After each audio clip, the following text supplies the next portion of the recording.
I am Davis Houck. I teach in the School of Communication at Florida State University. I've been doing this now for 17 years.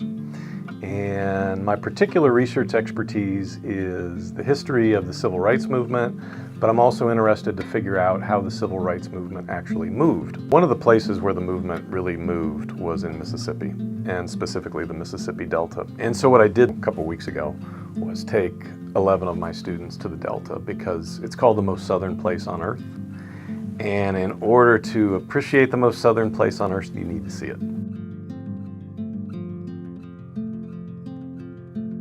We went 4 nights, 5 days. We rented a van, so I kind of wanted to do this communally. So we road trip big. First stop was Jackson, state capital, where we had lined up 2 talks from 2 movement veterans. We're doing a movie script. The film that we're doing, the main action takes place in this little community called Drew. And a black sharecropper by the name of Joe Pullum was lynched there in December of 1923. In the process of him being lynched, he shot and killed 4 white men and wounded 15 others. And so it was a big thing in Drew, Mississippi, that a black sharecropper fought back.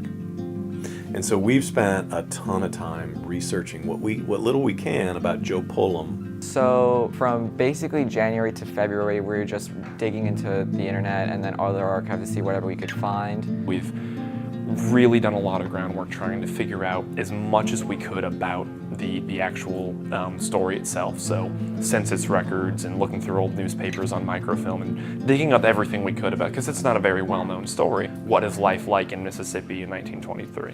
What are the day-to-day actions on a plantation? We know it's not the best living conditions, but how are things actually operating? How do things look?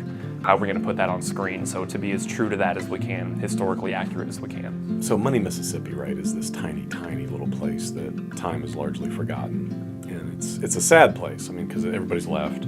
But there are a couple of plantations that are still there and still active. And we got on one of those plantations. Looks like somebody held a freeze frame from 1955. It's one of the places, it's the kind of thing where you really can't understand it until you go. Because the shacks were still there. And the woman who was a part owner of the plantation was kind enough to say, come over, go anywhere you want. So we did. And so the students totally got into it because we'd read about plantation life. This was your world, right? If you were a black Mississippian. The plantation was as far as you went oftentimes. And so for them to see that, very powerful. And, you know, the shacks were falling down, but you could still kind of go in them. And, you know, people had left letters, so they found some letters and they found some newspapers. And the other thing my students noticed that I noticed too on this trip was the incredible silence of the Delta. There was like a distinct moment where you cross into the Delta part of Mississippi, and it is a very different landscape. It's a very different place, and it's just really eye-opening. It really makes a lot of the stuff we read about come together. It's a completely different place than any place I've ever seen in the U.S.